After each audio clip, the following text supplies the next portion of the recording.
સુરતના ડિંડોલી પોલીસે વડોદરા સયાજીગંજ અને સુરત જહાંગીરપુરાના ચોરીના અનડિટેક્ટ ગુનાઓમાં સંડોવાયેલા નાસ્તા ફરતા આરોપીને ઝડપી પાડી મહત્વની સફળતા મેળવી। સુરતના ડિંડોલી પોલીસની ટીમે વડોદરા શહેરના સયાજીગંજ પોલીસ સ્ટેશન તથા સુરત શહેરના જહાંગીરપુરા પોલીસ સ્ટેશનમાં નોંધાયેલા ચોરીના અનડિટેક્ટ ગુનાઓમાં સંડોવાયેલા નાસ્તા ફરતા આરોપીને ઝડપી પાડી પ્રશંસનીય કામગીરી કરી છે। બંને પોલીસ સ્ટેશનમાં ચોરીના ગુનાઓમાં નોંધાયા બાદ આરોપીની શોધખોળ કરવામાં આવી રહી હતી।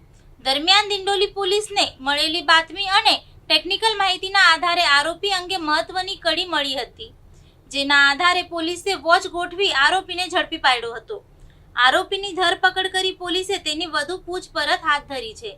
પૂછપરછ દરમિયાન ચોરીના અન્ય ગુનાઓમાં તેની સંડોવણી અંગે પણ તપાસ કરવામાં આવી રહી છે। દિંડોલી પોલીસની આ કાર્યવાહીથી ચોરીના અનડિટેક્ટ ગુનાઓમાં ભેદ ઉકેલવામાં મહત્વની સફળતા મળી છે। હાલ આરોપી વિરુદ્ધ કાયદેસરની કાર્યવાહી હાથ ધરવામાં આવી રહી છે અને સમગ્ર મામલે પોલીસ દ્વારા વધુ તપાસ ચાલુ છે।